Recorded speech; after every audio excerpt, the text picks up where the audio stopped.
break down the name of the guy that established what's called cryptocurrency or Bitcoin. It goes back to this dude, Yatoshi something something. I forget offhand. But when you really get into the root of the name, it basically breaks down to a Japanese way of saying Central Intelligence Agency. That's a fact. You just got to look up the guy's name. I forget his name. It's some really secret guy that nobody ever met, but everybody just sees this picture roaming on the internet. And eventually, allegedly, he is the guy that created the way for people to have digital money so everybody could be empowered, blah, blah, blah. But we know that there was such a thing called the adrenocoin, and that adrenocoin is what they was basically back in the human trafficking and the adrenocoin market. That is the supplement for the present decaying Roman Empire for them to be able to saturate themselves and hide what they were really selling the money and transferring the funds to. So in essence, because CIA was in the drug business, or has always been in the drug business, because CIA is just another version of the British East India Company, which is really another railroad company. They were always into transportation, drugs, which all of these things that's going on still function under the Transportation Act, which is why the Crown could always receive a piece of whatever anybody was making illegally, which is why you can claim so-called ill-gotten gains and shit like that on tax return. Like you can claim, how much drugs you pull and stuff like that on your return. That's how a lot of people didn't go to jail, because they was giving the government a cut. So the problem, like I said, is never the getting the money. It's creating the system to be able to move the money and create the liquid basis for you to be able to actually benefit and put it into other means. You know what I'm saying? Other shelters, other domains, other dominions to be able to garner more money. So the overall crypto ascendancy was just another way for them to push the so-called New World Order agenda by getting us to see it as a viable means outside of government, knowing damn well government's been using it to pay into black bag operations, since they started using this stuff in the 40s, since they started using all of that from the 40s. You understand? So at one point, it was heavily backed by the human trafficking, the children, the adrenochrome, like I said. But now that they've been cracking down on that the way that they've been doing, it's harder for them to hide it in that. So now they're putting it under different futures and different things to launder it. So recently, a couple of months ago, you remember all of the CEOs was stepping down. It was like this rash of CEOs all over the planet now just stepping down all of a sudden, like they don't want to get money. And then you had another then rash of all of these heavyweights in the so-called tech industry now flexing their muscles and moving up and saying who can be on the platform or who can, and this, and that. And then you get a wave of divorces. Bezos' wife divorcing, Gates' wife divorcing. This is all about moving money and laundering the money that is all coming out from these rat lines that they've been running the human trafficking, organ harvesting, and all of that stuff from the very beginning. From the time that they agreed that they was going to involve themselves in the Operation High Jump thing to try to figure out how to get outside the firmament, how to get outside the reality. This has been the agenda. And so the racial component to that globally was to turn the global populace against the melanated people, so that way they could be the perpetual food source for this new mirrored version of reality that they were now subjected to through reconstructional history, Renaissance, Reconquista, anything dealing with the re-education of people from where they were to where they want them to be. And so that became a business. all ran through the Transportation Act. All then ran concurrently through the Department of Transportation to the Department of Energy to the Department of Education to create a perpetual system by which the people themselves can be reconstructed into the new history, into the new pseudo reality, by thinking that the regression was actually progression.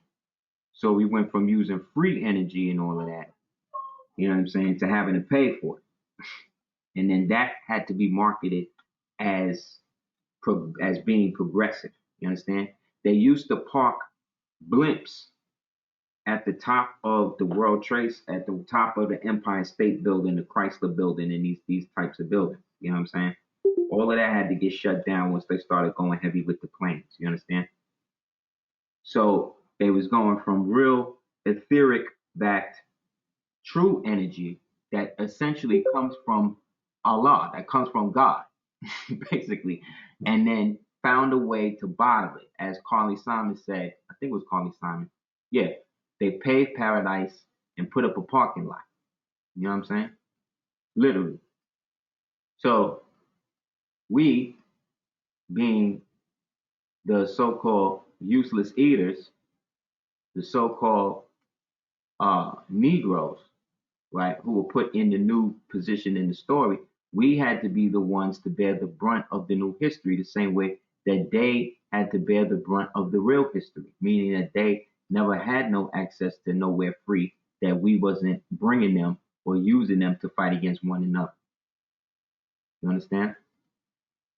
So they, the proverbial they, never had a sequence in time in which they were at a perpetual peace, because peace is not the basis of their reality. Therefore, it's maladapted for peaceful people to go to warlike people expecting peace. You see, therein lies, as Shakespeare says, the rub. That's what separates sensible people from nonsensible people. So, in order to control the majority, which is again us, the real people, we have to be made nonsensical. So the way to be nonsensical is to get people who sound like they giving sensible information and get them to spout the opposite, being that Black people have been modulated to believe that they need leaders, you see what I'm saying, to move forward in life. You see what I'm saying? Like, remember all of the people when the riots was going on, you had all of these idiots. You had these idiots that were now out there from BLM, like twerking in front of the police. Did you see that? Where they was like twerking and doing like dance routines, the police. Did y'all see that? This is what I mean about being mentally ill. That's what mentally ill people do. You see what I'm saying? That's somebody that's not taking their so-called oppression that they see as oppression seriously. Because if you were really that oppressed, you could not be doing that. You think them people in Israel right now is twerking in front of is twerking in front of the Israeli guards? You think that's what they doing?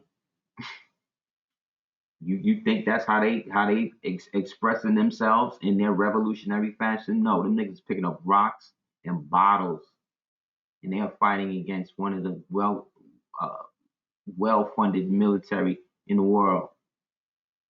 You understand? So if they do get free, they deserve it, because they out there putting in work, dying by the hundreds, and they are still. Yes, Hamas is a so-called terrorist organization that was initially set up by members of what became the so-called Muslim Brotherhood.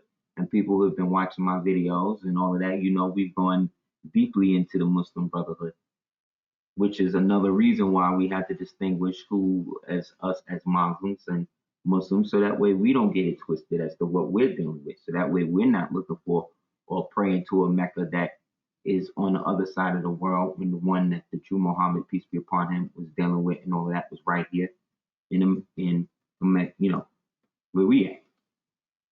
So they can have the one that, our ancestors built for them to do their thing at, but it don't create a situation by which that we supposed to be overlooking ours for theirs. You know what I'm saying? Like America or the East Coast, the only place where you could go and then the five boroughs is named after like Medina, Mecca. You know what I'm saying? It's not like you go to these other places in the world where they got like little sections like that, because that's what we was always doing over there.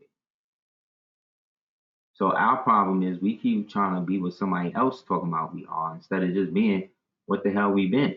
You know what I'm saying? They trying to make us believe that we're something that we're not. And they've been doing this for a long time. And the people that's been doing it is the people that look like us. So all we got to do is stop listening to these traitors, you know what I'm saying? These liars, these paid adjutants, and just go for what we know we at. We got to know where we at and who we are. And as much as we think we know, we start talking this nationality and paperwork stuff, and then you're then proving and actually showing proof stuff, and then you may know stuff on a basic so-called level, but it's deeper than just that.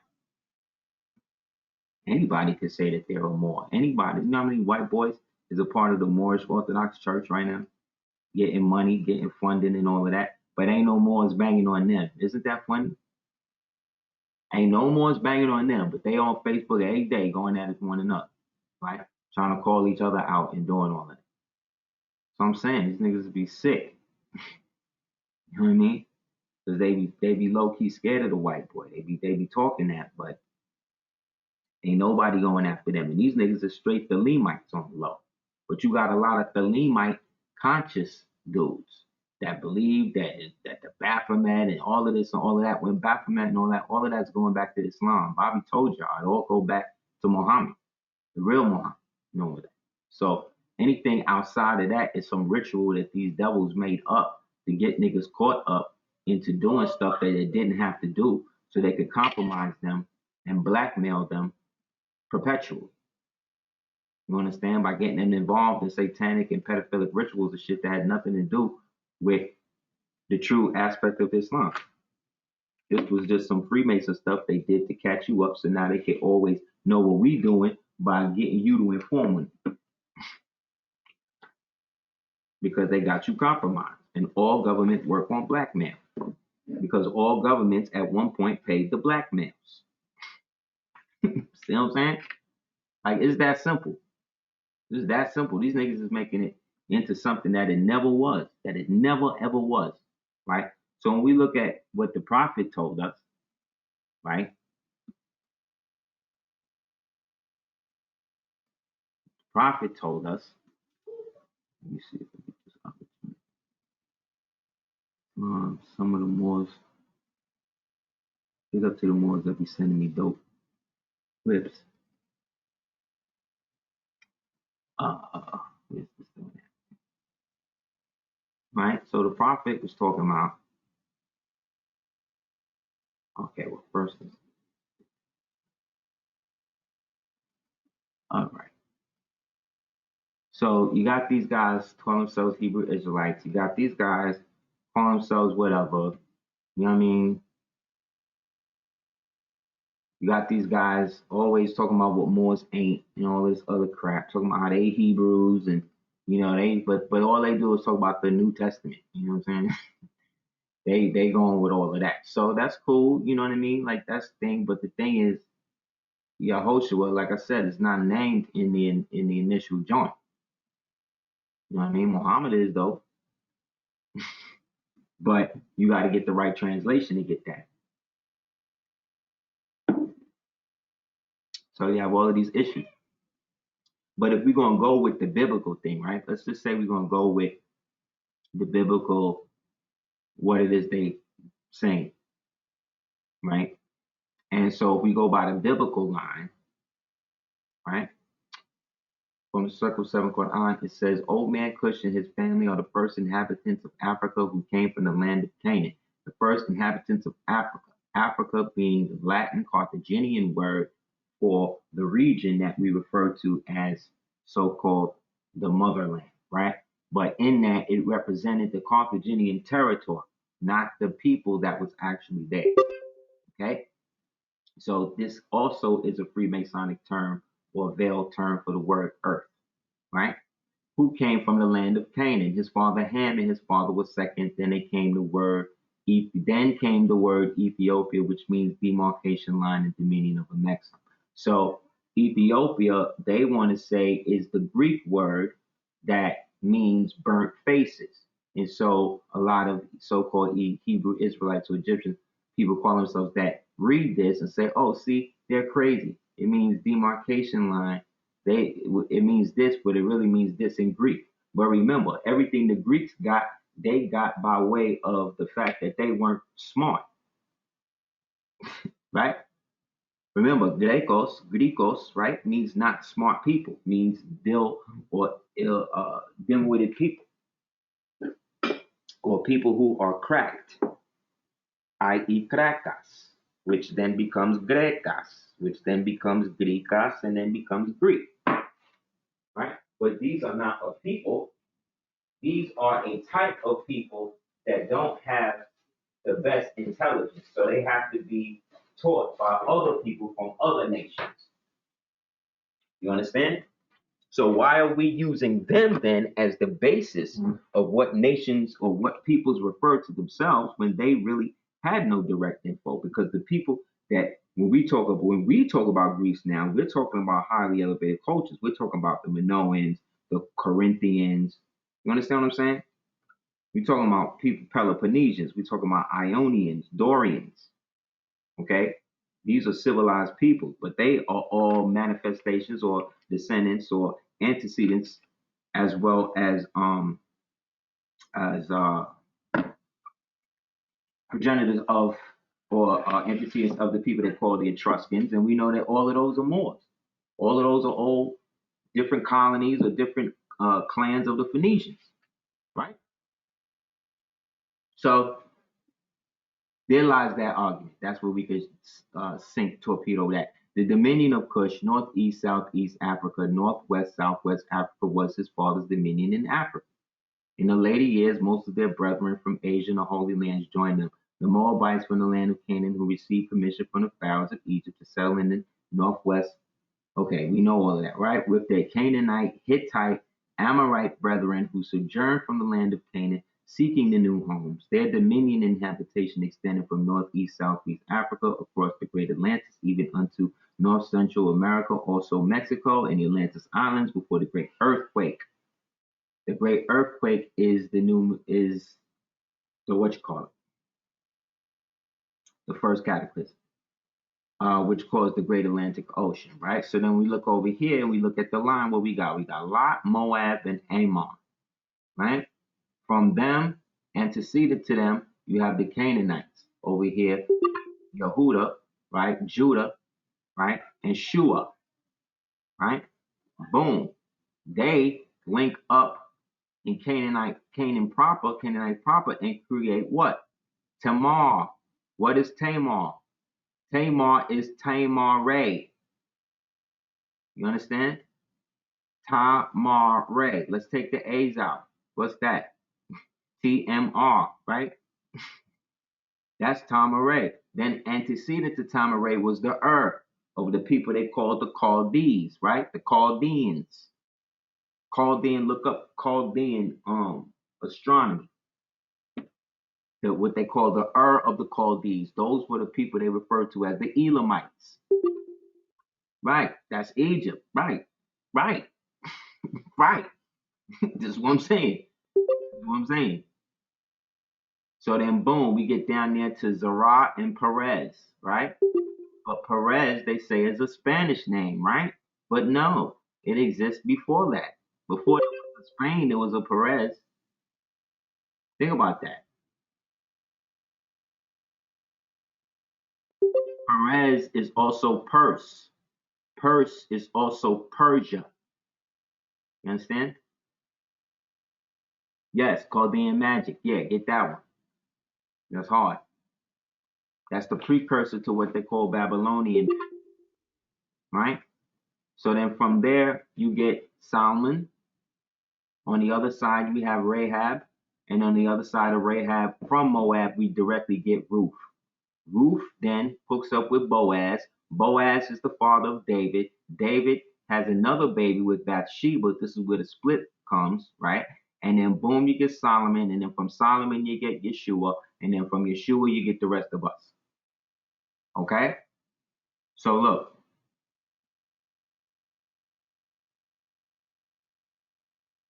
So look, this is where they at. This is the line now. So remember, the ancient Moors, Phoenicians, whatever we want to call them, these are the direct descendants of that. Okay, now we read this. It says, what?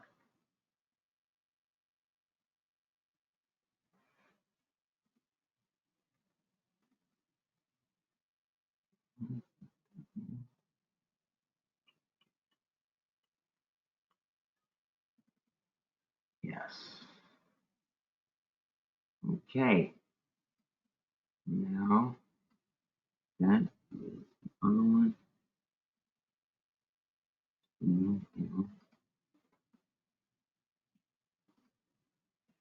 Okay.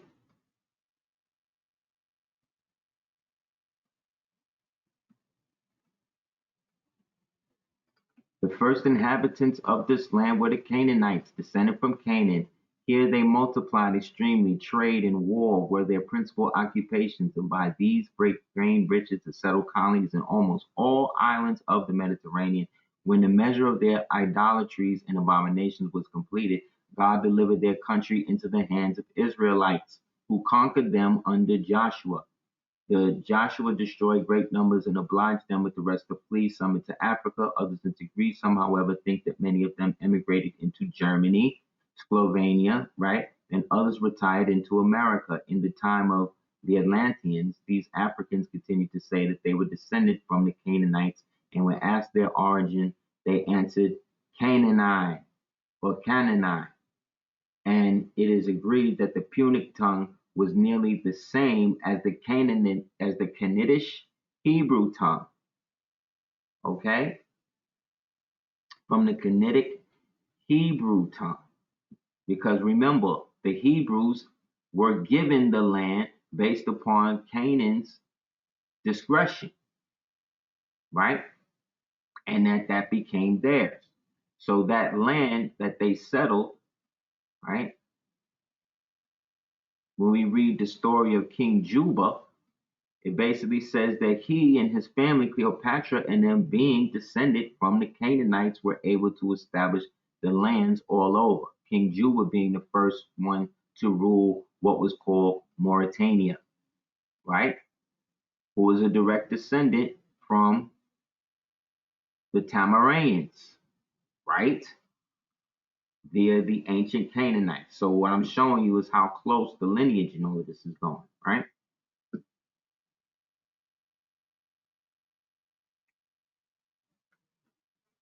This now is where the Mauritanian comes in, right? Mauritanian. Well, this is from the Congressional Globe. The Congressional Globe says blah blah blah blah blah. Here, the stupendous deserts between the Nuevos and the Bravos rivers, and the natural boundaries between the Anglo-Saxon and the Mauritanian races. There ends the Valley of the West, right? Their Mexico begins thence beyond the Bravo and the Bravo begin the Moorish peoples and their Indian associates to whom Mexico properly belongs. Mauritanian, right? French territory north of the Senegal River, French, blah, blah, blah, blah, blah, blah, blah. Boom. Inhabitants, mostly Moorish Muslims. Chief products, cattle, gum, salt, blah, blah, blah. But remember, this place that they're calling Mauritania back in the days, or that we know today, didn't become that until the 70s. So this Mauritania, or Mauritania as we understand it, is or was any dominions that were occupied by these colonial powers that were occupying the dominion that these Moors had, based upon them trying to act like they are descended from these Israelites that biblically had the right to come and take the land from us. Didn't they make the Bible public law? Remember that? This is why the Jew thing has to be flourishing, and they had to do what they do because that became a justification for them to be able to lay claim or dominion over these lands that we know are the ancient places that these people were referring to locally or modern, right? America is Morocco. Why? Because this book, I forget what book this is. This is from uh, when I find it, I'll post it on the thing. The Brazilian Indian as American Indian is used instead of American. Some people believe that America is the name stems from the mountain range known as the Amazon, located in Nicaragua. Others believe that it stems from to the several American languages of the Caribbean and the South America, namely Maraca, pronounced Maraca, Maraca or Mumbraca. The word meaning title,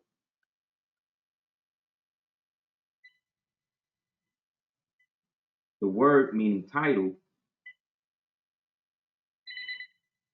hold on a second.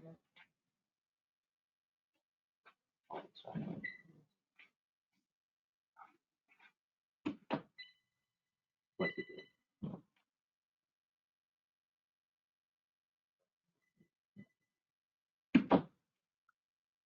Maraca, right? Maracay, Maracaibo, Trinidad, Maracas, right? Puerto Rico, Maracayu, Brazil, Maraca or Itamaraca, and elsewhere. Maraca and Morocco is the same thing. As you see, they spell it M-A-R, right? But yet they telling you when you say that this is Morocco, but the ancient name of these places is what it is, right? Okay. Well, then to add on to the Nueces and the Bravo River thing, this is from the Congressional Globe as well, where they basically debating on how they're gonna set this war off and who they really fighting. And it seems to be in this area, it says, and the musket ball have risen to supreme power. Boom. Santa Anna was but one of Brett.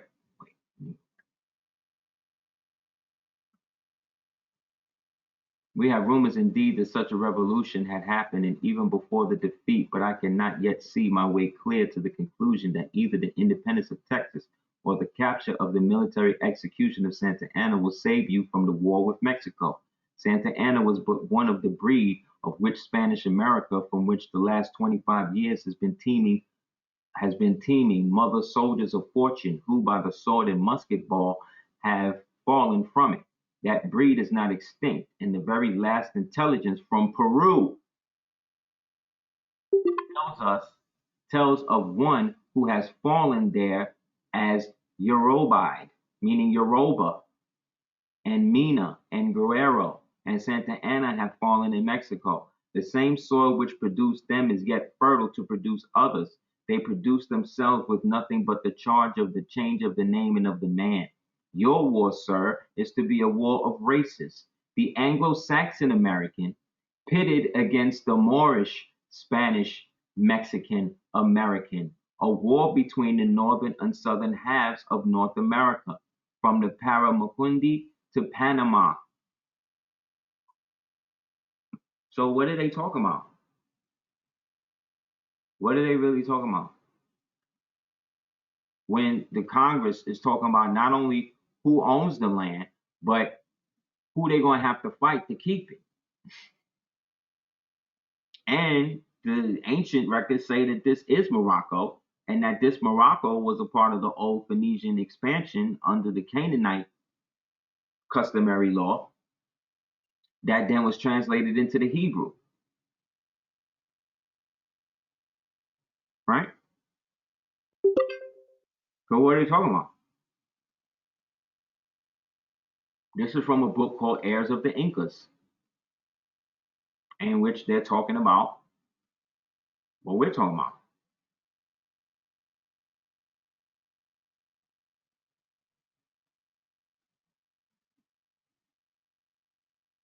All right, there you go.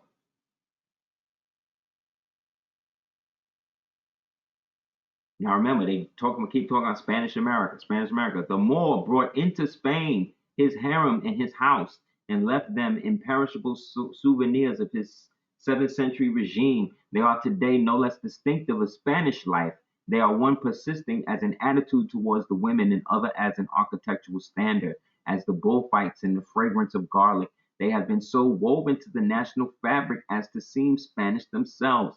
Without them, half the characteristic and distinguishing charm of old Spain would be gone. Stripped of its Moorish inheritance, an Iberian peninsula would be but a dull fetish to the imagination and romance. And what Arab carried with him across the straits of Africa? See? Africa with the dash, you see? So they talk about America, right? His oriental concept of the sphere of woman and his blank walled houses to sheep her away jealously from spying world. The adventuring Spaniard scattered into another hemisphere in some of its most striking attitudes. See, the Spaniards scattered into another hemisphere. They talking about the fake Spain over there, the colony that we set up over there, that we keep focusing on as the only Moorish Spain, when that's the younger spot. The older spot is over here.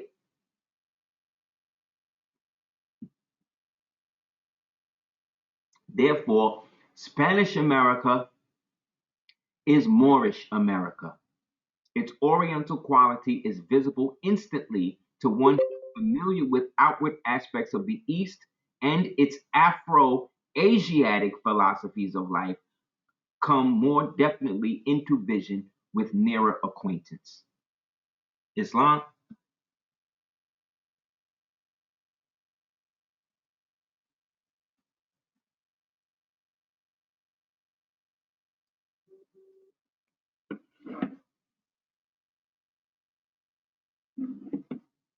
Okay. So then when we look at further,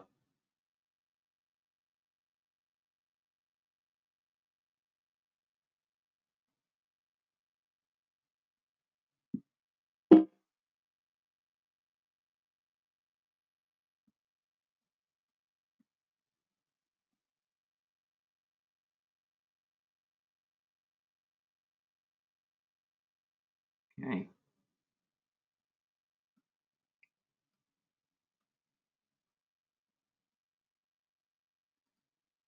Strange to say, the presiding officer decided in favor of the latter, but even though the theory rejected at this Congress has not much historical support, we may confidently look to the Incas. See? Always to the Incas. Why?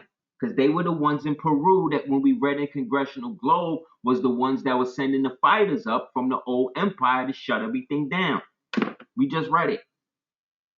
And remember, Charles V was the first European emperor from the House of Habsburg and the Holy Roman Empire to sit on the Inca throne, remember? And the Inca is where? Peru. And Peru is what? Jerusalem, right? Proving again the real Jerusalem is right here. That shit over there is just the fake shit that they using for the propaganda of this fake Western Greco-Roman based history, which within the framework of that history, you are the slave.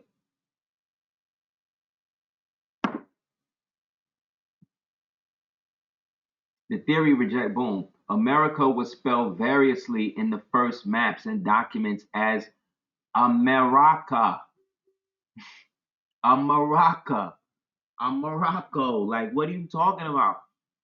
It was spelled variously in the first maps. Americo, right? Americo, Americo, Maraca, Moraca, Morocco, as well as America. The native word pana from Amaraca pana, right? Americo pana.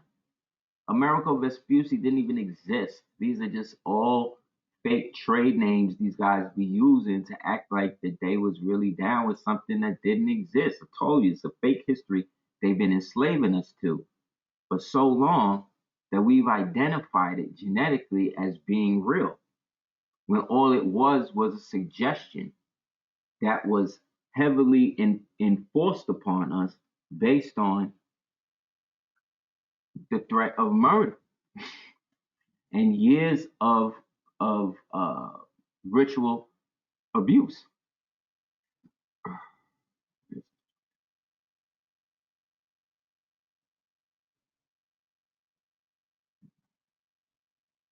Pieces.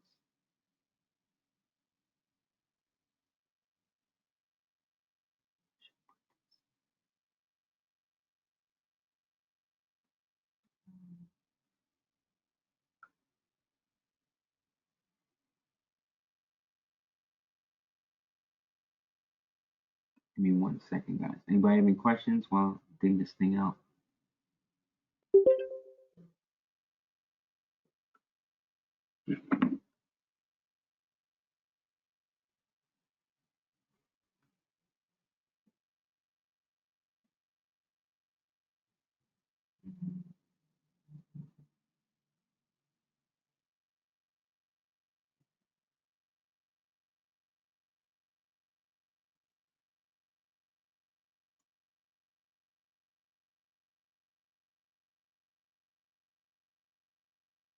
Yeah. So remember, the Sultanate of Tenochtitlan was Andalusian in orchestration, and the Andalusian Empire, like we was fighting, but we wasn't fighting. See, this is what I mean.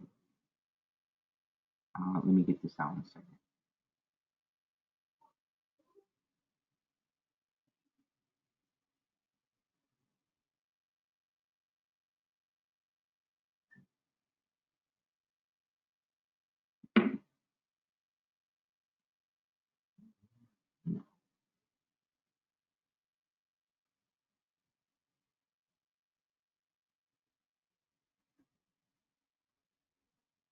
Mhm.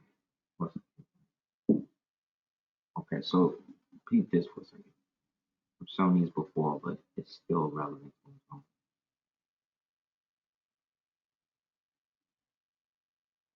Right? So you got Morocco on one side, you got the Sultanate and the Moors and everything on the other side, and then you got all of the land and territories and stuff in the middle, of which are all doing business with or on behalf of the greater empire, where you had the individual so-called Indian nation that allegedly were now cut off, were now doing business through those Moorish dominions that they were connected to. You see what I'm saying? By way of treaty. But with the rise of the European nationalities after 1492, when they was able to get their little fake titles back, that's when they started showing a chest and now trying to use that as a means to bully them their way of doing business into the national characters of those individual so-called uh, domestic tribes or domestic clans that weren't necessarily doing business internationally. And then through things like conversion and stuff like that, getting these guys to convert, which would then give them access to their land by way of the religious dowry system that was already enacted by the so-called Catholic uh, adherents, which then led to again a greater discrepancy because that went against the initial treaties that we had already set up because we're always getting paid from them. They were the ones that got put in the dark ages. We put them on time out, but that was just one side of the family. You see what I'm saying? That side of the family had to get put under heavy restriction for thousands of years because from Rome they had been tripping. You know what I'm saying? And so they was leading the world to ruin. So all of that had to get reorganized. And so we reorganized it literally by changing everything.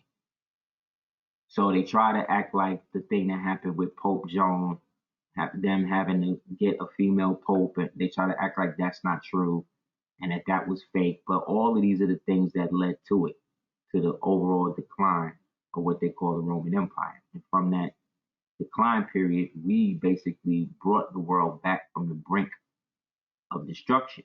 So everything was on its way via 14 prior to 1492, and then that comes, and then everything starts to switch. Because by this time, these Moors had lost their noble natures. You know what I'm saying? They've fallen so far from who they really was that they now, like, again, using these same devils, allying with them to fight against their own people. And so once the organization from the top breaks down, everybody from the bottom up starts going for self. And eventually this leads into about 300 and 400 plus years of piratism, all as retribution for what happened to us in terms of Granada and Spain and everything else. Understand? So we're looking at this as a situation that we've been in, but we've only been in this situation in this present state really since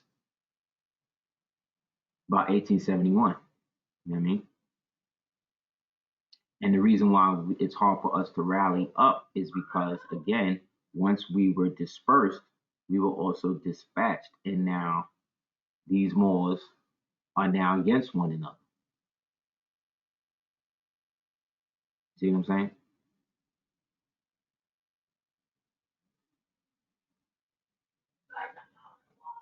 So we keep looking on the outside of everywhere, and everything that they talk about was already here, and we were the ones doing it. Yet everybody after that has been living off of our perpetual ignorance of not understanding where we are, not just spiritually, but geographically.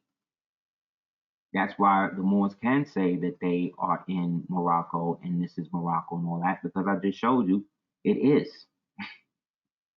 You understand? According to our history. But remember, our people haven't grown up in their history. Our people grown up in their history. So they're thinking things based upon what they're talking about. They don't have no reference point the way we do. Because their reference is based upon their idea as being slaves. And they are not going to stop making slave movies or movies where you're gay now. Because now it's not just about being gay. Now it's about you being totally homosexual. And then they use that as a form of breaking the woman's confidence in the man, breaking the man's confidence in the woman, but also to perpetuate the need to not produce men in their original capacity. Nobody can be whole. Everybody must be broken. And no real woman wants a man who would rather be with men romantically, you see what I'm saying, than her. She's the woman. You understand? So you can make it effect, you can make it normal in your, non-normal society, but that doesn't mean that we, under Muslim customary law, have to accept that as that. You understand? It don't work like that. But what they want to do is destroy any dissenting voice, and they use your own people to do it. So if I don't get these outlets to back what I'm doing, I'm not successful. If I don't get the Breakfast Club to co-sign or this one to co-sign or BLM to whatever, I'm not doing it, right? Like that's what y'all doing. That's how y'all freaking it. That's what success is. And who's perpetuating that? That's not white people. That's white people using these Negroes who want to keep this thing going because ancestrally they've always worked with these white folks to do this. You understand? They've always done it. It has nothing to do with people's choices anymore. This is what people are born into doing. No matter what you say, they always going to make movies and stuff to make you look inhuman because that benefits them. That benefits them. And what benefits them at your detriment helps them serve their God, who is there to mock and ritualistically burn you in effigy at every chance they get, whether they white, whether they African, whether they Asian, because they all are part of the Freemasonic order, right? And that is the enemy of humanity, period. Because if we look at the root of all of these sex trafficking rituals and this, and that, what's keeping the secret is these guys are all connected. They all gripped up. Eyes Wide Shut showed us that. They always showing us that. So obviously that's what's popping. That's how they doing it. So they want to retard your DNA. Why? Because according to this, the oldest DNA, I talked about this back in 2000 in a lecture back in 2003 in Tuscarora. You know what I'm saying? Big up to all the Moors that was there for that. They just now making this mainstream, right? The oldest DNA recently traced to Albert Perry, like Commodore Perry, right? A deceased black man from South Carolina, just like Henrietta Lacks, right? Geneticists were stunned to find his DNA dates back 383,000 years, which was the oldest known genetic branch of the human Y chromosome. His DNA shattered the out of Africa theory to prove the biblical Adam and Eve is a complete fallacy. It also proved that black Americans have their own distinct DNA. Period. Period. This, look, superb Moorish looking clay sculpture from Veracruz Classic. Height 16 centimeters. Notice the scarification tattooing and the turban on this most evidential piece. This piece right here go back 35,000 years. It's in the book African Presence in Early America. But look at what he referred to it as. No, this is from Unexpected Faces in Ancient America by Alexander von Wuthenau. Look at what he described it as, the superb Moorish looking clay sculpture. So you mean to tell me there was Moors here in America over 35,000 years ago with scarification, the same shit they got that we would see with the Moors, the Mandi Moors, a part of Abu Bakari and them sect over 35,000 years ago, and they found that over here. And then if we go even further back, it goes 338,000 years. Right here on this side. Come on, man. They playing with you. They playing with us. They making us think that we babies in this and we're the immortals. This is the same DNA that Henrietta Lacks had that kept regenerating, that still regenerates. That if you want to do any type of bicumbal DNA sequencing, you got to get her DNA to start as the base pair. But they'll talk about her, but they won't talk about the black man that we just went into. See, that go back just as far, that's doing the same thing. So now imagine if they take both his DNA and her DNA with the cells, what they doing. But remember, this is our people. This is who come from us. This is a nigga from South Carolina. You know how many Moors I know named Perry? You know how many people I know named Perry here in the United States? Come on, bro. These niggas playing.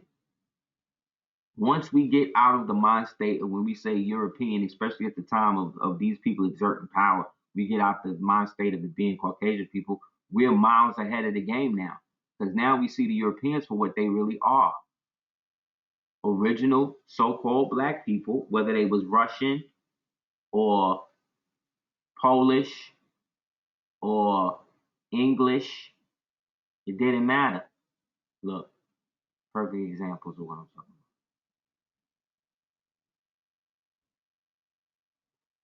about. Here we got Henry VIII in the middle. We got Peter the Great, aka Hannibal Hannibal Petrovich, the Tsar,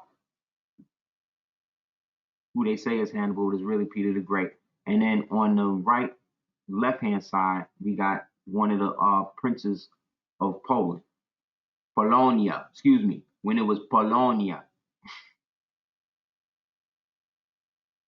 These are Europeans. These are the Europeans that you were dealing with, or what our ancestors was dealing with, not these white people.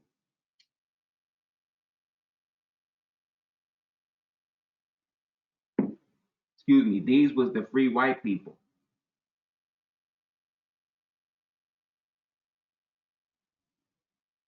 See how many movies you done seen with Henry VIII, the black man. Excuse me, melanated men, Hebrews. See the black Holy Roman Emperor crest behind him. This the guy they call the Moor of St. Petersburg. The story they made up with Gannibal. This is really Peter the Great.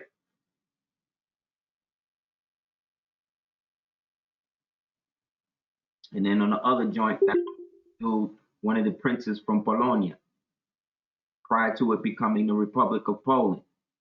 The republics were set up to get rid of the natural Moorish nobilities. And then those Moors who helped set up those republics then became the head of those republics until they got replaced in exile. You see?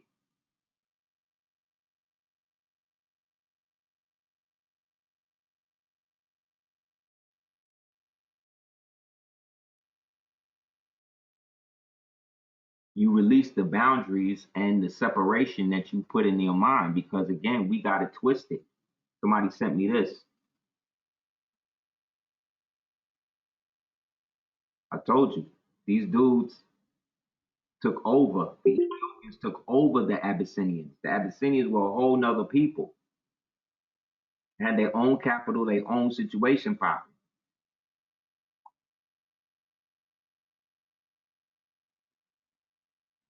The old maps say the opposite.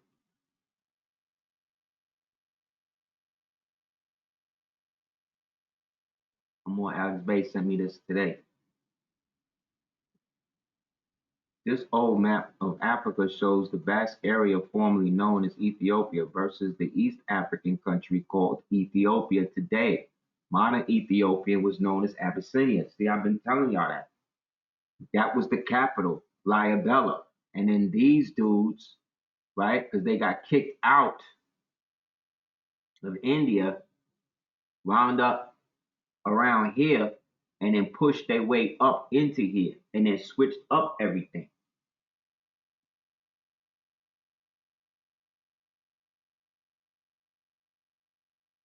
One of the oldest tribes in Abyssinia was called the Turks, the Turkana, who, if you saw how they dress and stuff in terms of their ceremonial stuff, they will remind you of the Apache over here, and they fought against that. But then Axum was set up. King Azania then adopted their version of Christianity, which was really the veiled Hindu worship, right? With the Hindu gods now put under the iconography joint, and then they was able to take and lay claim to the ark. Because remember, these are the so-called Israel. They believe that they are the Israelites that received the permission to come and take everything from Canaan. Remember, this is the role that they're playing. This is the game they're playing with us, and then we represent the children of Canaan, who technically didn't break the covenant. We was tricked through the Yaqub and Esau thing. You see what I'm saying? Where they took the name of Yaqub and then turned it into a pseudo state by mixing all three gods, which we'll get to in a minute.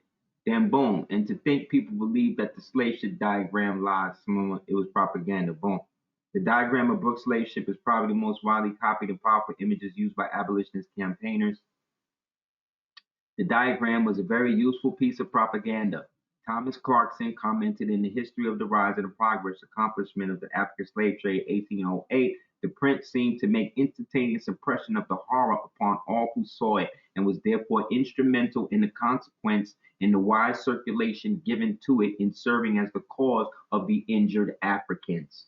By April 1787, the diagram was widely known across the UK, appearing in newspapers and pamphlets, and even posters in coffee houses. The image had rarely been used as a propaganda tool in this way before. You see?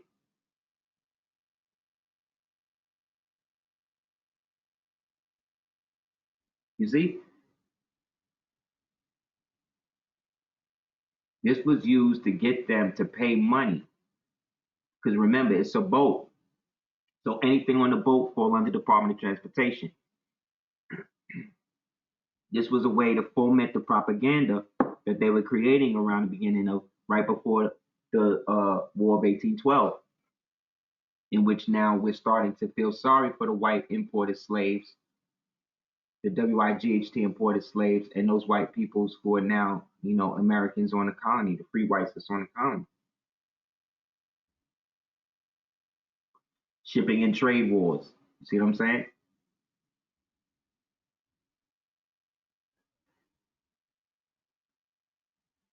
So, like I said, ritualistically, they had to foment a way to get us to fall into this fictitious history and then create the trauma based situation to get us to assimilate to it, to the point everybody can have laws made to protect them except original people.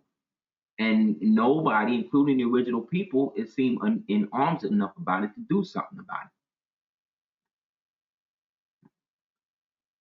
So Israel again became the Freemasonic capital of all of these old Freemason, i.e., Hereshef secret worshippers, Attis worshippers, Areopagites, all of these pseudo old creation devil worshippers put it together in the mystery of Israel, which is Isis, Ra, and Eel.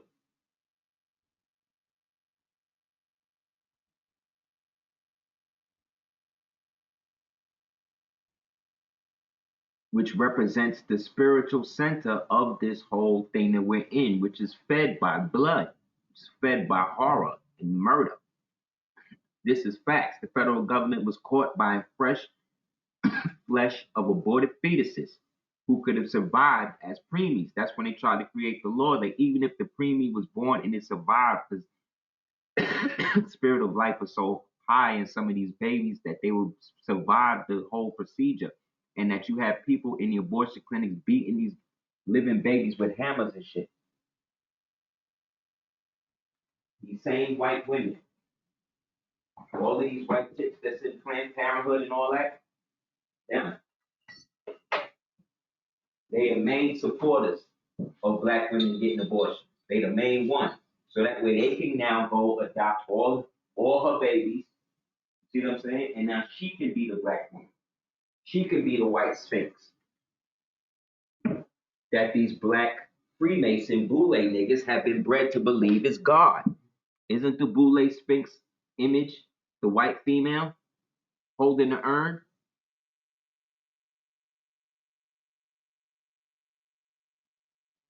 Right? That's what it is, right? And these are the people who are the so-called ones who are the most affluent, right, in our society, right? The ones leading us all to hell. None of these people from the direct line that we just showed. Like I said, Tamar in the line is Egypt. So that means the Moors are what? The true so-called ancient Egyptians, because the ancient Egyptians are the Canaanites. You understand? Ham, right, was what you call it, the progenitor. But Ham and them, the Canaanites, are not Negroes, according to the biblical stuff they be in, right? That's what they say, right? So therefore, the Moors could never be slaves. You see that? Because that would then violate Israel's covenant. Because they could take the land, but not the people. Once they took the people, they can no longer hold the land. Was there a country in the world called Israel prior? to the one that's there now getting bombed out? No, because the Israelites, because of their transgression, according to their rituals, was forbidden to have the nation. But the Moors still did. The Moors still do, don't they?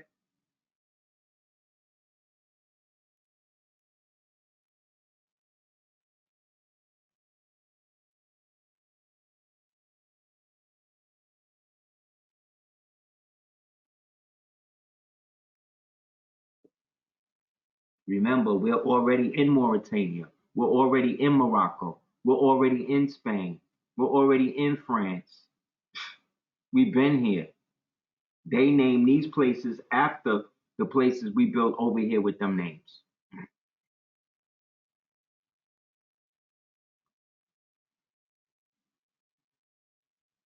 How could they build something when the Tsar just freed them in 1865, 1860, excuse me, 1860, 1861? That's when they got freed.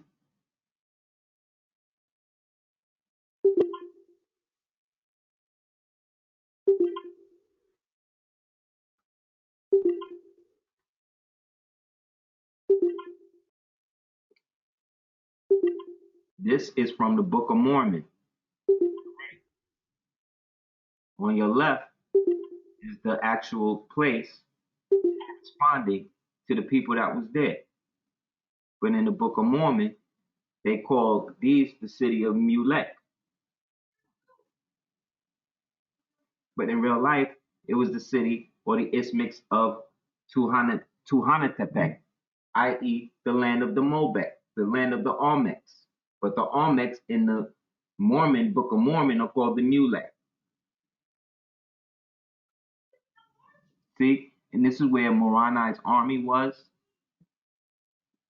This is where Lehi, Amner, Gid, all of that, right here. This is where the Olmecs was at. This is where the Mayans was at. So you mean to tell me these was two people that had nothing to do with each other? When really history historically is one to the next. And these are the biblical people that they talk about.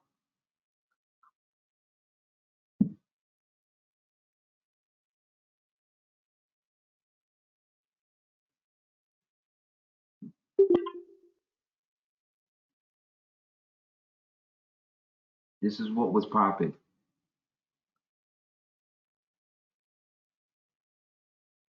Same area.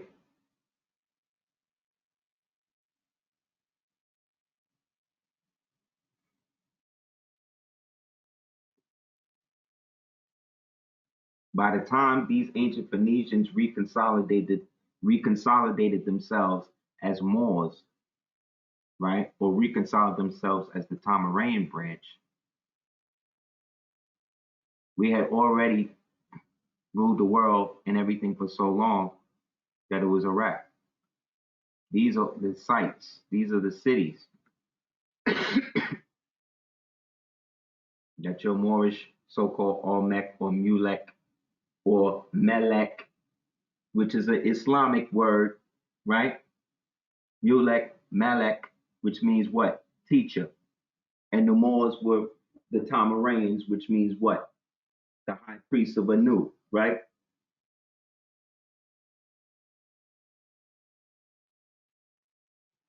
But I'm making it up.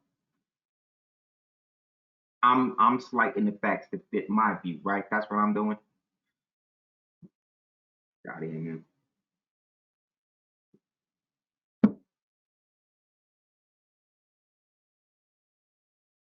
So I'm wrong for showing and proving a culture that everybody seemed to want to know about, but nobody has participated in except the people that's talking about it. And y'all trying to say that we don't know what we talk about, that the white man version is the version that's real.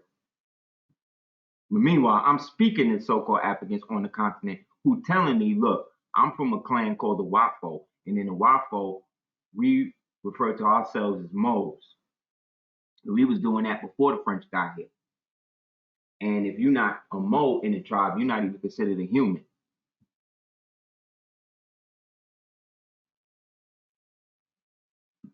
So I'm saying, Mo, niggas don't know what they talking about. But they talking, but they talking though. You know what I'm saying? They talking though.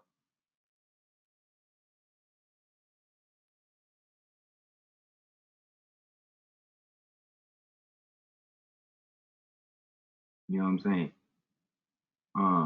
Where at?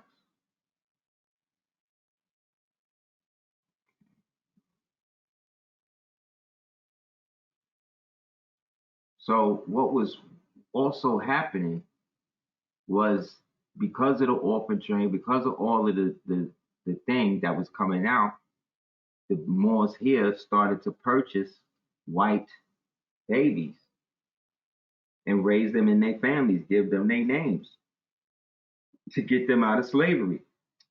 What you're seeing is a real abolitionist. These are what the abolitionists look like. Because these was the people who had affluence and money and power at the time, and they was purchasing these white people out of slavery.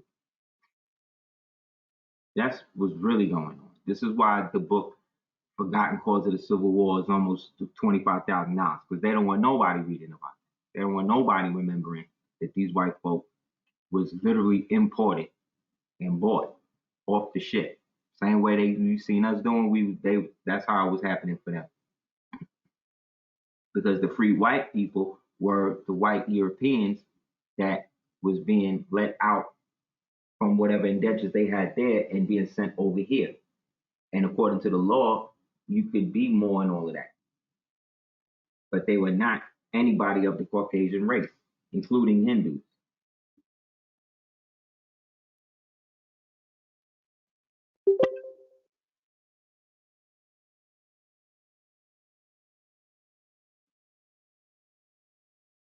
Get the book. They were slaves. They were selling these white people as they were selling them as commodities,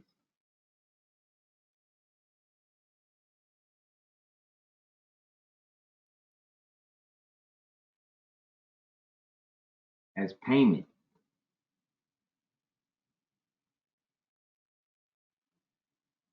because they had no land. They didn't come from anywhere. They were imported and they were mostly slaves from Russia. The people that's Israeli, that's fighting the wars and all of that now in Russia, they all Russian. The majority of the Eastern European Jews that they used to set up the state of Israel all came out of Russia, which means what? They're somewhat communists, right? But they're also, you know, zealots. They're not real Hebrews. That's why they're expelling the real ones. Because they don't want to hasten on Allah's torment anymore than they're going to get. So they get rid of the ones out there while they're going against the so-called Palestinians. But that's not even their name. That's not they not really Palestinians. They just the black people over there. They bombing them the same way they bombed us. Look, this is remember what happened in Philadelphia in 1984, 85? Y'all remember that? Well, the dude just resigned because the health commissioner at the time took all the bodies and cremated them and didn't tell the family nothing after they bombed out the whole block. This is the second time in American history when an aerial attack happened on American soil to destroy a so-called black community.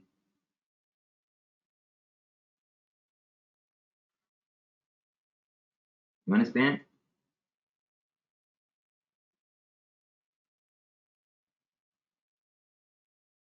We came from a people with a lot of power.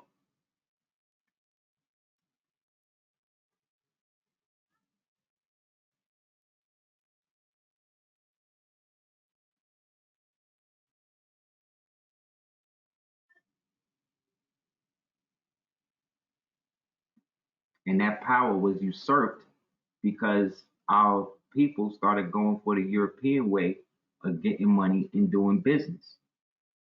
And that blocked us out of retaining our own constituency.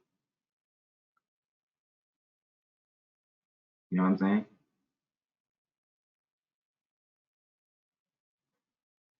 So the need to keep us perpetually at odds, the need to keep us perpetually,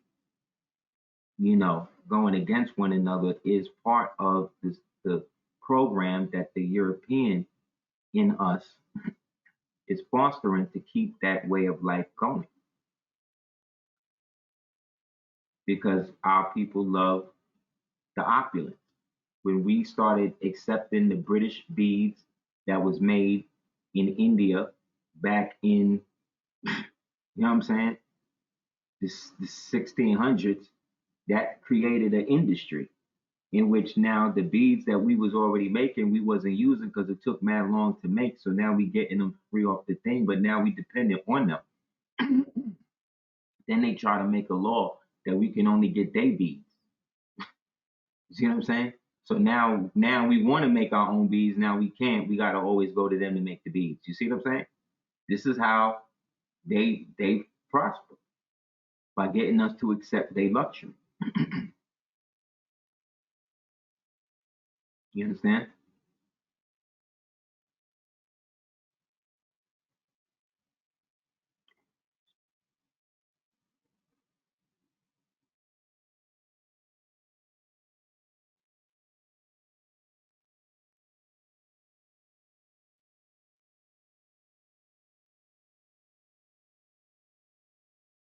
Okay, so go to this. Excuse me.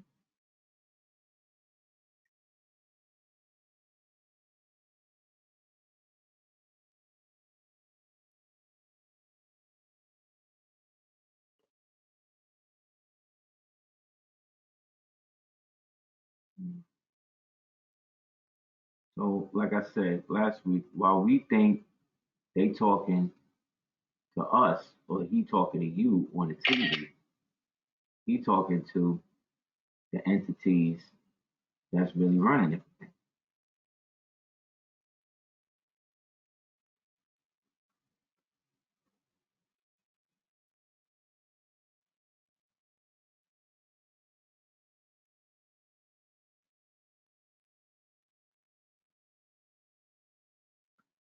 You know what I mean? And there's black people there, and they don't seem bothered by it. You know what I'm saying? So, like I said, in a climate such as that, we can't trust anybody, in a sense, coming at us from a perspective that our perspective is somehow flawed. Because as I just showed you, we are the original so-called Hebrews, Moors, Phoenicians, Egyptians, whatever you want to say, getting caught up in all of that. But to make it plain, when I say I'm a Moor, I'm saying I'm all of that. You know what I'm saying? Without having to get into all of the different minutia and aspects that you want me to get into, so that way you don't gotta accept what I'm saying, because it doesn't fit the narrative that allows them to create, to maintain dominance over the land, and that's what it's always about.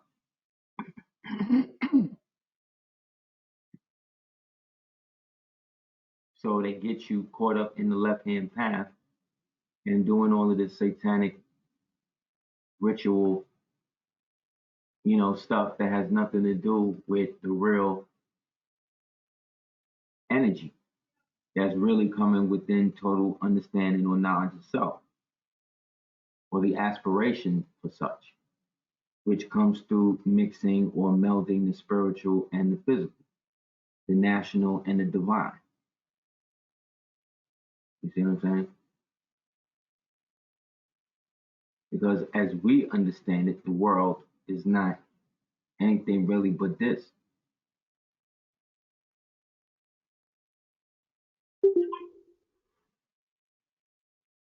And if you're looking at it from this perspective, then where are you? Where in the dome, you see the firmament right here. You don't see no curve, but you see a whole nother landmass on this side with this ice separating all of it. It has nothing to do with it being flat. Again, flat is a three-dimensional term that has nothing to do with what we're actually seeing. What we're seeing is a physical representation, you see what I'm saying, of something that has been repressed. Thereby, seeing it creates the avenue for more information about it that was repressed to now become open. And that's basically how energy or Islam or anything really works. We are we're powering all of this. And all of these tools that these witches and these niggas is trying to use is just like basic shit because they don't have no real love or understanding of self to be able to manipulate the world from the top down. So they try to do it from the bottom up. This is Mecca for us. You know what I'm saying?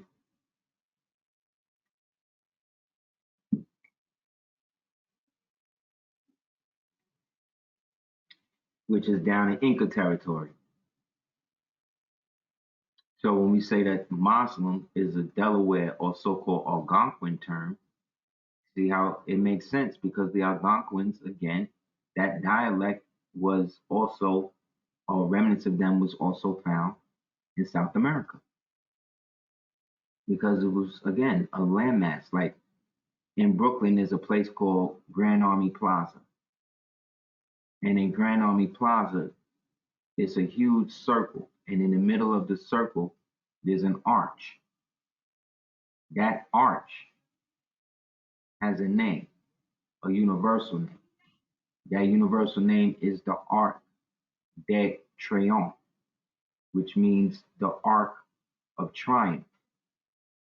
But remember, the Arc has a dual meaning in a context that comes from the Ark like Noah, but also Ark like Arch, or like Arch or Archangel,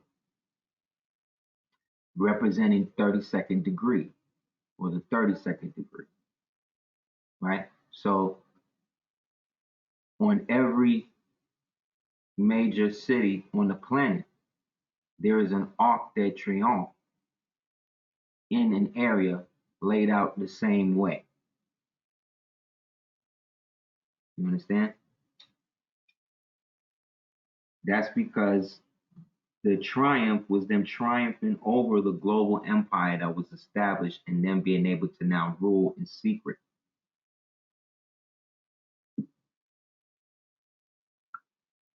while getting us to participate in our own destruction.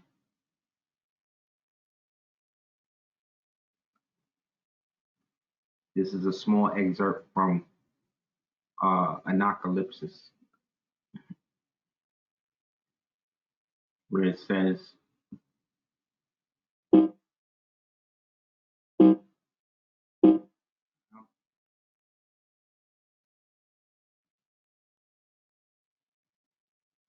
okay, blah, blah, blah, for the manner and customs and diplomatics of the ancient Americans resembled that of the Tartars and the Chenefe. Chenefe meaning not to say the Phoenicians and the Egyptians has been clearly evidenced by Haeredes. Sufficiently appears to what have been advanced.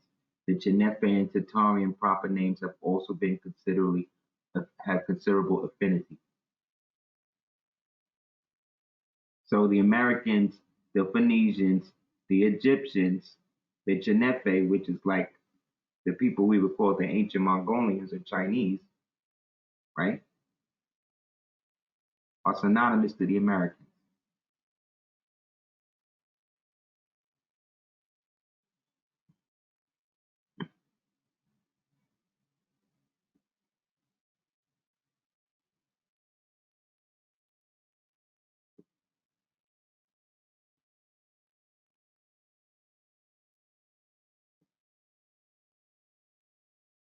See what I'm saying? So through things like the Racial Integrity Act and the various treaties between France and the United States, France and the United States were the forebearers of the initial treaties because of the relationship between, again, the King of England and Marie and Louis's son after they were killed. And so what eventually becomes the Virginia Company then becomes this thing that we're all in now.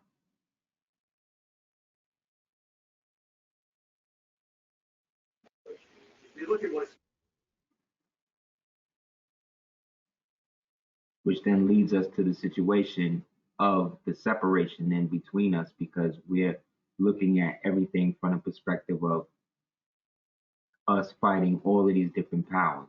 When really it was us, those so-called colonial powers initially that went against the Moorish Empire. Those were the ones that initially fell, or we were at war against, which was Spain, of course, Portugal, of course, France, of course, what became Belgium, of course, and then we have the uneasy relationship between Russia, Germany, and um,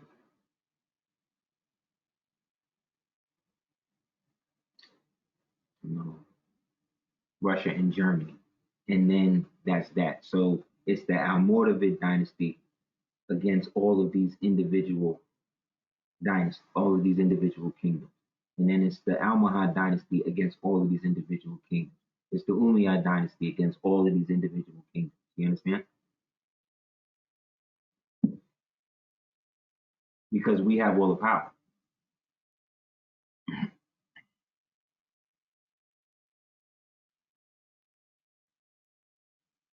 So this white version that we live in and watching the Game of Thrones with all these white people being Europeans, that's all cool.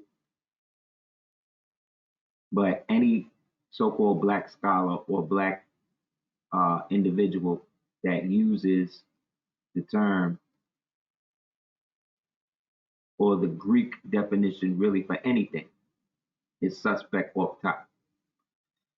You understand? Because you can't be talking all of this Egyptian blah blah blah, and then you start bringing the Grecos in, because then that shows that you Jesuit trained. You understand? Because none of that stuff is real. There was no Greeks. They wrote Revelation in like the 1900s. The place where they said that they wrote it, if you look it up, Officio, wherever it's at, don't even exist. Didn't even exist prior to the 1900s. So remember, it's all fake. This is a good book you could get. Start to translate and get familiar with how to write and how to read it. Because then once we get into that, it's over. Once we start speaking the Latin or the Hebrew to one another and doing business in that, write letters to stuff to one another in that, it's over. That's the closed loop. It don't matter what anybody else thinks. You understand what I'm saying? Like it don't matter whether everybody wants to be Moors or not. It don't matter. They got Moors saying, well, you can't be a Moorish American unless you're in the temple and all of that. And you can't be this if you are in the temple and all of that. Like all of that is it is what it is, man. It depends on how you were raised and how you came up into this. But essentially, we all is divining from the same source.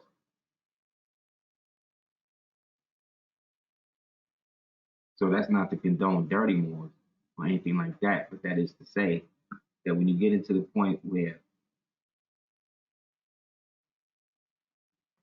you can't have a conversation with somebody without it becoming some sort of debate or some sort of proof of what you know or what version of yours is real, then now you're caught up in the realm of the ego.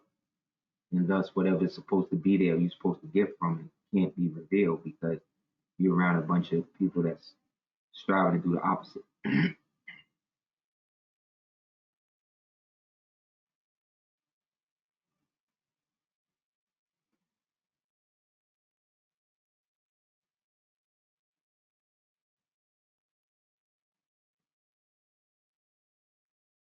See what I'm saying?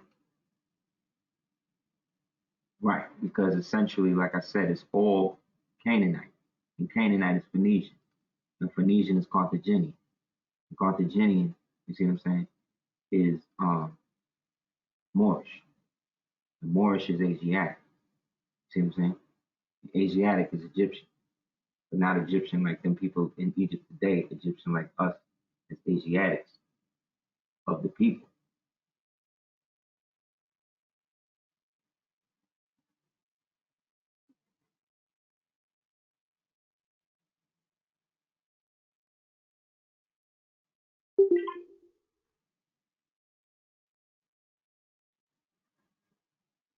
By standing how long the tribes have been in the Pacific coast, what changes have taken place in the tribal physical characteristics, and what relationship the various tribes bore to one another, it is possible to trace the relationship between the Asiatic and the American tribes, and probably the cause of the immigration in prehistoric times. And result, the expedition points to the existence of the intimate relationship between the Asiatic and American Indians, Moors, and the conclusion that the members of the expedition is that the Indian originated in America and spread to Asia. See, started here and went there. That got us looking for African DNA when we should be looking for the Asiatic DNA because that the American DNA is the ancient Asiatic, which can be traced back again 385,000 years in the patrilineal, and about the same, if not a little more, in the matrilineal, which was found in the Henrietta Lacks DNA. So imagine your DNA. So to get you to not value it, they get you to want to be white and mess it up, you see? So that way you can become one of their stooges, you see, that devalues it. So you're running from the sun. When the more sun you germinate, the more radiation you permeate, and the more it keeps them away from you.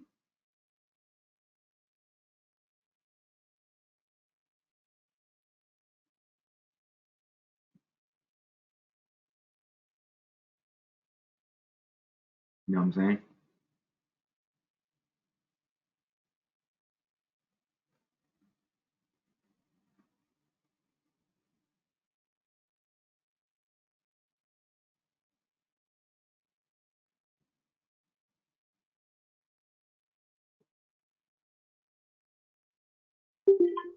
This is when we take, so when we talk about German, even up to the late Belgian conference Germans, we talking about these Germans.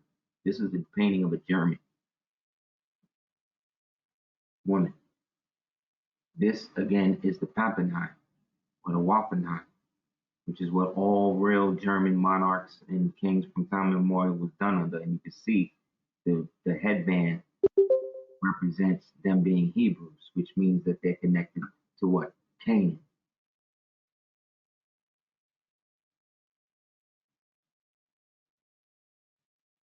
See, this represents the monsoon winds.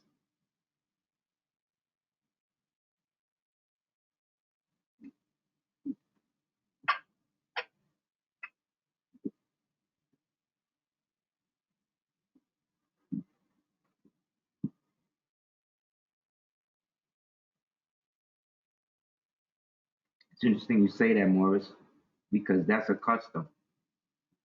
That's an old house of people in Senegal and stuff do that. When the baby is first born, after the first suck from the mother, or before the first suck from the mother. Well, yeah, after the first suck from the mother. It's either the first or the seventh. Then the father takes the child and spits in the child's mouth. See what I'm saying? That's an ancient custom. Once you spit in the child's mouth, the child is dedicated to the father forever. Keep it real with you. I did that to my youngest son. and he ain't never been away. I ain't never been without it. I didn't do that to the first two because I ain't know. But it's those type of customs it's good to know about because as we get more right, we can employ that in terms of how we initiate, you know, our children in the ideas of what we've been saying. We're supposed to be having bay mitzvahs for them and all of that. You know what I mean? But it ain't supposed to be like how they do it. It's supposed to be how we do it. You know what I'm saying? So yeah, this is what Germans was like. You know what I mean? So this gives more credence to what we was talking about when it comes to Black Hitler and all of that. And the hijack. This is why segregation worked, because they were able to keep people away from other people so they wouldn't see which people was really doing what.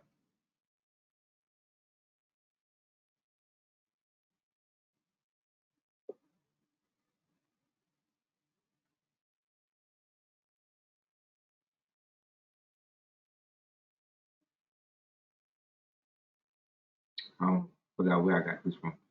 I was just reading an article by Brian Wilkes, a Cherokee language instructor, concerning the Cherokee-Berber connection. Here's an excerpt, perhaps something to think about if your Cherokee mixed blood, considering DNA testing and have gone through DNA testing. Old Cherokee migration suggests an ancient connection with the Berbers of North America and Morocco. The Berbers are a tribal with lands who once stretched from Mauritania. Think about that, Mauritania on the Atlantic Ocean to Libya on the Mediterranean Sea and are related to the Phoenicians and Carthaginians, which then brings us to the Canaanites, which then brings us to the Moabites, which brings us to the Tamarans, which brings us to the Moors, right? The African Confederacy, this is from join I typed in Moabite and all of these excerpts from clips came up. The African Confederacy, they did not know themselves as Africans, would form a kingdom next to ancient Ghana, accept Islam, then go into Spain, reference themselves as Moabites, which in the Arabic is rendered Almoravid. See, this proves that these Moors understood their bloodline lineage spanning millenniums. This self-identity can be found even in earlier wars of Justinian by Procopius. In a war correspondent with the Roman general, the Moors specifically identified themselves as Moors. You understand? Which answers the claims of those who say that this name was given by a white man and was never a name that people called themselves. This would be highly unlikely that they would have accepted a name from the Romans and then identified themselves by that same name. Dummies. The Romans would have called them by what they self-identified in the same way the Moors would have called them Romans. The Moors wouldn't have called the Romans Moors, even though they looked like Moors. They weren't. They weren't Moors because they identified as Romans. Because the Moors were the ones that shut Rome down and saved by thrusting Europe into the Dark Ages, slowing these niggas down, and then doing their own experiments to create their own versions of white people that would be able to combat the ones that they was using to destroy the rest of us. A quick note on the pejorative name Sudan. The online etymology dictionary trains the word Sudan as 1842. In Arabic, Bilad el Sudan, literally country of the blacks, originally a stretch of Africa between the Sahara equator, right? Black in early use Sudan in French. The menial servants of His Britannic Majesty's subjects, though natives of this country, either Moors or Jews, be exempt from taxes of all kinds. This is in the Treaty of Gibraltar with the Moors. And that the King of Great Britain, France, and glorious memory of the high, glorious, mighty, and right noble Prince Al-Bu-Mazar Muley Ismail, late Emperor of Morocco, and it is further agreed that all articles aforementioned, as well as the 15 and additional ones, shall in 20 days be in date, therefore be published in Arabic language. So again, the king, the Moor, the Emperor of Morocco is mentioned last, which means the Prince George the First, i.e., the Sultan of Rome, is now under the jurisdiction, which means everything he had was under that. So regardless of what he had going with the Pope and them, they still had to pay us, which is why Moors was exempt from all of that, because that was the wish of the emperor. So again, we didn't just disprove everything they talking about. We didn't just show that the Moors is Cherokees, the Moors is Egyptians, the Moors is Indians, the Moors is all of this stuff. We all of that. So instead of getting into all of that, we just say we Moors. America's Morocco. We just went through all of that, right? Right? We just went through that. Mauritania was here in America. It was written about in the Congressional Globe, and in Mauritania they discussed who was running everything, who the land belonged to. Right? That's what we read. Right?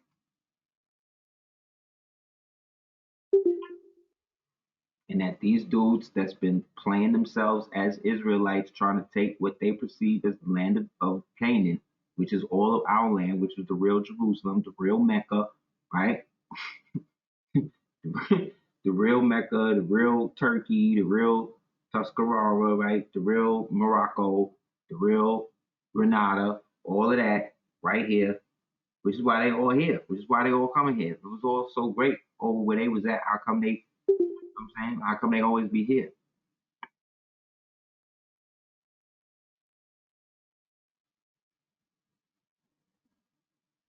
See, we already discussed that the land is already the oldest people was here, the ancient Mauritanians, who we have just again re-identified as the Phoenicians, the Carthaginians, the Etruscans, the later Macedonians, right? The Ionians, right? All of these people that they want to lump in this fake term Greek, right? That's what they talking about.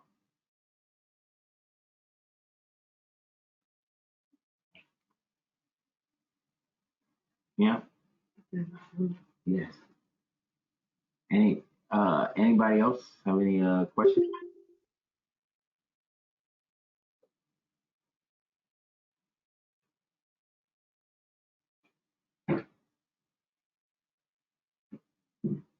So they put you under and all us under the Magna Carta. And that Carta of Madrid, again, going back to what would be eventually the destruction from the New Madrid earthquake, we get by Andres Pacheco, the Inquisitor General of 1622, counsel to all subordinate inquisitions of this Spanish majesty, forbidding any familiar, commissary, or notary to make public note in any lineage of anybody, or to call themselves Jews or Moors, converts or descendants of Jews or Moors. Another carta, the same date, came by forbidding imprisonment in secret dungeons of the Inquisitor for those same people. So we was against, yeah, Galicia, Portugal, Spain, Italy, and what you call it, France. And we was down with Germany, England, Russia, or what became Russia. So we really say Tartary, because all of them was basically Muslim. We'll get into this next week, the Muslims in the Haitian Revolution. So why Haiti wasn't able to maintain.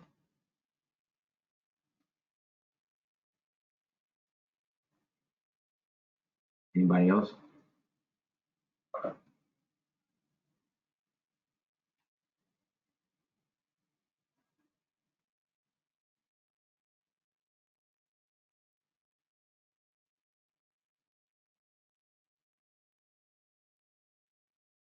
Yeah, the creation of the United States is what set in motion the eventual upheaval of everything and put everybody under the the yoke of federal dependency.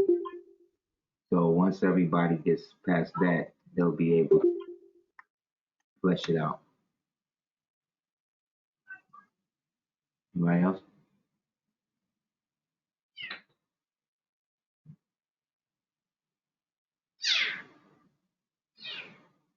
Mm, yeah. Mm, mm. No? Okay. So thank you guys for coming through. Thank you for participating. And if you guys have any questions, you can hit me up hotmail.com about this and personal things about how you want to do your process or whatever, as well as whatever else, consultations, whatever. And check out www.aseerdugateers.com, www.com, www. Um, gumroad.com, and then type in Aseer Dugateers in the chat. You see some classes and books and stuff like this. So I said, you should check it out. There's definitely elements of that in it, but the science is on point, you know, because it's all just Moorish Kabbalah, but there's a difference in how it's translated. So, you just gotta always put it through your lens as opposed to somebody else. All right, all right, everybody.